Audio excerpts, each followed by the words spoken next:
বন্ধুরা, তোমরা কেমন আছো? আশা করি ভালো আছো। তোমাদের আশীর্বাদে আমিও ঠিকঠাক চলছি।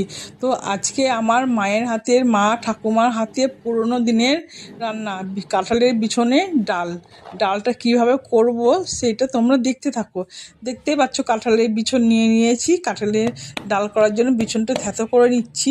থ্যাতো করে নিলে তারপর চোকাটা তাহলে ভালোভাবে ছাড়বে, সেই জন্য থ্যাতো করে নিলাম। নিয়ে এবার চোকাটা ছাড়িয়ে নেব। আর জিনিসটা, এই চোখটা ছাড়ানো হয়ে গেল, দেখতে পাচ্ছি দিয়ে ভালো করে ধুয়ে নিয়েছিলাম। অনেকটা জল দিয়ে ভালো করে ধুয়ে নেওয়ার পরে তখন আমি প্রেসার কুকারে সিদ্ধ চাপিয়ে দেবো, দিয়ে জল দিয়ে সেদ্ধ চাপালাম। দিয়ে সেদ্ধটা দেখতে পাচ্ছি সিটি পড়ে গেল, সেদ্ধ হয়ে গেছে। এবার আমি নামিয়ে নিলাম, দিয়ে জলটা, লাল জলটা ফেলে দেবো, ধুয়ে নেবো, দিয়ে রেখে দিলাম। দিয়ে গ্লাস দিয়ে চটকে নিলাম। আর মা ঠাকুমাকে দেখতাম, আর এই গরম জলটা এর মধ্যে দিয়ে দেবো। দিয়ে দিলাম, দিয়ে দেখতে পাচ্ছ। এবার এবার আমি কড়াইতে তেল দিয়ে দিলাম। কড়াইতে তেল দেওয়ার পরে জিরা আর দিয়ে দিলাম শুকনো লঙ্কা। শুকনো লঙ্কা দেওয়ার পরে দিয়ে দিলাম কাঁচা লঙ্কা। আর একটু ঝাল ঝাল করলে জিনিসটা খেতে ভালো লাগবে। আমার মারা তো বাঙাল ছিল, বাঙালদের রান্না তো জানোই।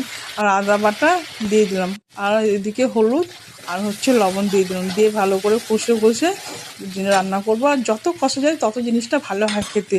দেখতেই পাচ্ছ, আর মা ঠাকুমারা বলতো এই ডালটা আমি দিয়ে দিলাম, বিছুনের ডালটা দিয়ে দিলাম, কাঁঠালের বিছুনের ডাল। দেখতেই পাচ্ছ কত সুন্দর, এবার কালারটা খুব সুন্দর হয়ে এসে দেখতেও ভালো লাগছে। আশা করি খেতেও ভালো হবে। দেখা যাক, এখন রান্নাটা হয়ে যাক। এই যে আমার মা ঠাকুমা রান্না করতে সত্যি খেতে অসাধারণ লাগতো। জিরা ভাজাটা দিয়ে দিলাম, ভাজা মশলাটা দিলে খেতেও টেস্ট হবে।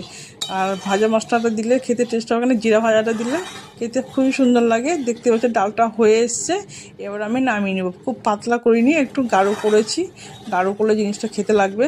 আর মা ঠাকুমার হাতে রান্নার সেটা ট্রাই করে দেখলাম। আমি এটা প্রথম রান্না করলাম, তো যা রান্নাটা করতে পেরেছি। আশা করি ভালোই হয়েছে। দেখতে পাচ্ছ, তোমাদের কেমন লাগলো অবশ্যই জানাবে। ইউটিউব থেকে দেখলে আমার চ্যানেলটা সাবস্ক্রাইব করে দেবে। টাটা বন্ধুরা, বাই বাই।